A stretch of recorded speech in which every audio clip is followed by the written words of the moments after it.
वक़ाल अल्लाहु तबारक व तआला फ़िल क़ुरानिल मजीद वल फ़ुरक़ानिल हमीद। अऊज़ु बिल्लाहि मिनश शैतानिर रजीम। बिस्मिल्लाहिर रहमानिर रहीम। कुल हुवल्लाहु अहद अल्लाहुस समद लम यलिद व लम यूलद व लम यकुल लहू कुफुवन अहद।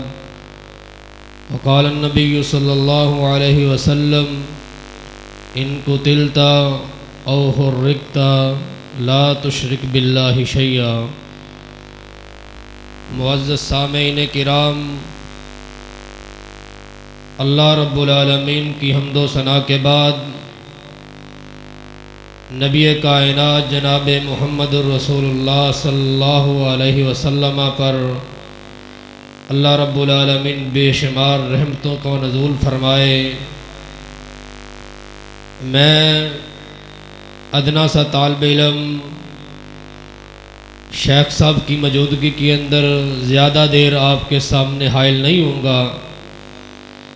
इंतहाई मुख्तसर वक़्त के अंदर मैं अपनी बात को इंशाअल्लाह समेटने की कोशिश करूँगा। तो मोहतरम भाइयों, मैंने जो आयात मुबारका तिलावत की है और मैं जिस मौजू पर लब कुशाई करने का इरादा रखता हूँ वो अल्लाह की तौहीद है,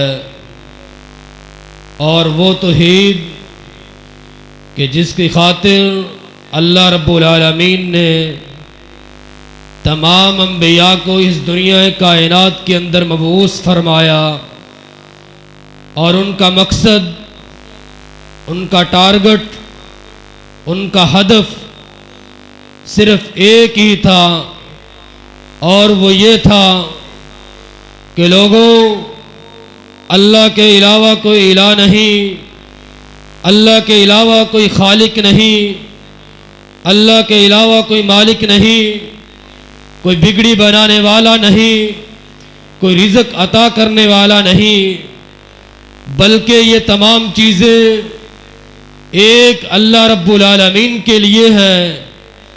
आए इस दुनिया कायनात के अंदर सबसे पहले तौहीद था। शिरक कब आया? जब लोगों ने मोहब्बत के अंदर आकर गुलूफ किया, अपने बड़ों को और बुजुर्गों को मोहब्बत के अंदर बढ़ा चढ़ाकर उनके साथ उन्होंने अपने रिश्ते इस्तवार कर लिए। वो आए लोगों, अल्लाह की ज़ात और सिफात और अफ़आल के अंदर कोई शरीक नहीं है, यह है तौहीद की तारीफ।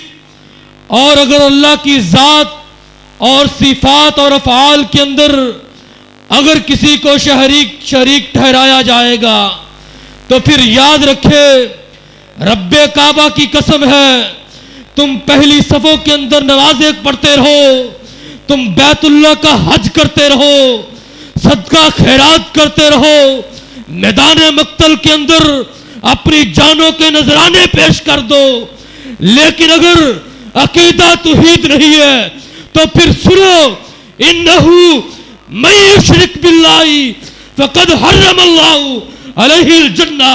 ऐसे इंसान के ऊपर अल्लाह रब्बुल आलमीन ने जन्नत को हराम कर दिया है। ऐसे इंसान के लिए जन्नत नहीं है, बल्कि अल्लाह रब्बुल आलमीन ने हमेश के लिए जहन्नम का इसको ईंधन बना दिया है। आए ये तौहीद की दावत कोई नई दावत नहीं, कोई नया पैगाम नहीं, कोई नया मंशूर नहीं, बल्कि तमाम अंबिया की यही दावत रही। और इसी दावत की खातिर 300 से ज़ायद अंबिया को शहीद कर डाला गया। कुरान कहता है वयक़्तुलून अन्नबिय्यीना बिग़ैरिल हक़। 300 से ज़ायद अंबिया को तौहीद की दावत की खातिर शहीद कर दिया गया।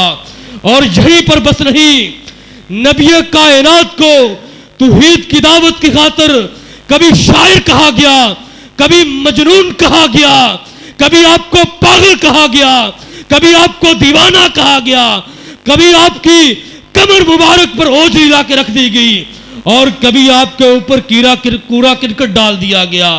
और यहीं पर बस नहीं, बल्कि इस नबी कायनात की बेटी ज़ैनब को शहीद कर दिया गया, और आपको बड़ी बड़ी तकलीफें पहुंचाई इस तौहीद की दावत की खातिर।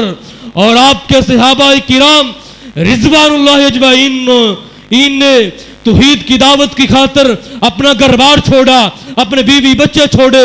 जुनैरा ने अपनी आंखें निकलवाई और सुमैया 2 टुकड़े हो गई। खुबैब, यासिर तौहीद के लिए कट गया। सहाबाए किराम ने अपनी जानों के नजराने पेश किए। और इसी तरह आए अब्दुर्रहमान बिन औफ मक्का से मदीने हिजरत करता है तौहीद की खातिर। और जब मक्का से हिजरत करने के लिए मदीने चलने लगा तो सबसे पहले घर वालों को पता चला। आए अब्दुर्रहमान कहाँ जाते हो? फरमाया मदीने वाले के पास जाता हूँ। फरमाया जाना जाओ, लेकिन ये माल नहीं साथ ले जा सकते, ये माल हमारा है। माल छीन लिया। बड़ा भाई आगे बढ़ा। फरमाया अब्दुर्रहमान कहाँ जाते हो? फरमाया मदीने वाले के पास जाता हूँ। फरमाया जाना जाओ, लेकिन ये बेटा हमारा, इसको साथ नहीं ले जा सकते। और बेटे की मोहब्बत बाप ही जानता है कि बेटा किसको कहते हैं। लर्जा तारी हुआ, आसमान की तरफ निगाह उठाई, कहा एक बेटा, अगर 1000 बेटा भी होता तो मैं मोहम्मद की अजमत पे कुर्बान कर देता। जाओ ले जाओ, कोई परवाह नहीं। माल छीन लिया, बीवी छीन ली, औलाद छीन ली। पैदल चलते हुए मदीने का रुख किया। पांव से भी खून, होंठों से भी खून। कायनात के इमाम ज़ोहर की नमाज पढ़ा के फारिग हुए। सामने पलट कर देखा तो अब्दुर्रहमान बिन औफ खड़े। फरमाया अब्दुर्रहमान कहो कब आए, कैसे आए? अल्लाह के रसूल सब कुछ लुटा के आया हूँ, दीन बचा के आया हूँ।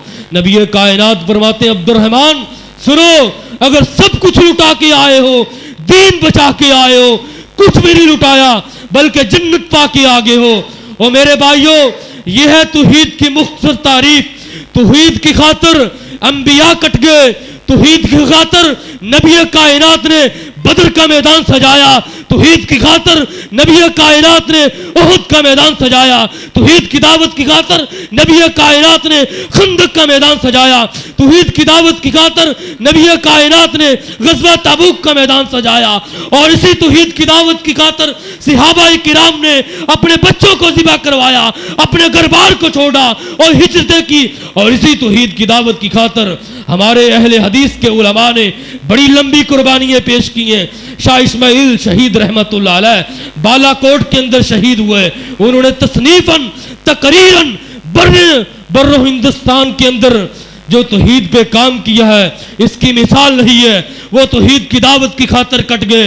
और इसी तरह शहीद मिल्लत कायद मिल्लत अल्लामा एहसान ज़हीर शहीद रहमतुल्लाह अलैह, जिन्होंने तौहीद की दावत की खातिर अपनी जान का नजराना पेश किया और जिन्होंने माल रोड पर ये अल्फाज कहे, लोगों मैं तुम्हें लड़ाऊंगा रब के कुरान के लिए, मोहम्मद के फरमान के लिए, अपने लिए नहीं, हबीबुर रहमान के लिए नहीं, किसी बड़ेरे के लिए नहीं, बल्कि मैं तुम्हें लड़ाऊंगा रब के कुरान के लिए, मोहम्मद के फरमान के लिए। रब्बे काबा की कसम है, आज हम कट सकते हैं, मर सकते हैं, अपने आप को ज़िबा करवा सकते हैं, लेकिन अल्लाह के फजलो करम से तौहीद के दामन को नहीं छोड़ सकते। इसी तौहीद की दावत की खातिर कायदे मिल्लत ने चनियोट की सरजमीन पर जलसा करके लोगों को बतलाया, लोगों हम तौहीद के लोग, तौहीद के परवाने जिंदा है। और इसी तौहीद की दावत की खातिर शहीद मिल्लत ने माल रोड पर जलसा किया, मोची दरवाजे, फैसलाबाद, धोबी घाट, बेगम कोट की सरजमीन पर यह बतलाया, यह पैगाम दिया लोगों को, यह मंशूर दिया, लोगों हर चीज को गवारा कर लेना, कटना गवारा कर लेना, मरना गवारा कर लेना, लेकिन तौहीद पर आंच ना आने देना। और अहले हदीस का फर्जंद जब तक जिंदा है, जब तक जिंदा रहेगा, रब्बे काबा की कसम है, तौहीद के दामन को अपने सीने से जुदा नहीं करेगा, बल्कि तौहीद की दावत की खातिर हर कुर्बानी को देगा और देकर यह साबित कर देगा कि ला इलाहा इल्लल्लाह के मानने वाले आज इस दुनिया के अंदर मौजूद हैं और मोहम्मद रसूलुल्लाह सल्लल्लाहु अलैहि वसल्लम को मानने वाले, खातमुन नबीयीन का दम भरने वाले आज मौजूद हैं। और किसी शायर ने क्या खूब ही ये अल्फाज कहे थे कि खून दिल दे के निखारेंगे रूहे पर के गुलाब, हमने गुलशन के तहफ़्फ़ुज़ की कसम खाई है, रब्बे काबा की कसम है, ये गुलशन किसी बुढ़ेरे का नहीं, किसी जगीरदार का नहीं, किसी सरमायादार का नहीं, बल्कि ये गुलशन आमना के लाल का है। और इस गुलशन के अंदर, इस गुलशन के दो ही फूल हैं, एक रब का कुरान, दूसरा मोहम्मद का फरमान है। आए आखिरी हदीस नबी कायनात ने फरमाया कि जिस बंदे का आखिरी कलाम ला इलाहा इल्लल्लाह हो गया, अल्लाह रब्बुल आलमीन उसको जन्नत का दाखिला नसीब फरमाएंगे। नबी कायनात का फरमान, मन काना आखिरु कलामी ला इलाहा इल्लल्लाह दखलहुल जन्नह, कि जिस बंदा को मौत के वक्त ला इलाहा इल्लल्लाह नसीब हो गया, अल्लाह रब्बुल आलमीन उसको जन्नत का मालिक बना देगा। वो आखिरु दावाना अनिल हम्दुलिल्लाहि रब्बिल आलमीन। अब मैं बिला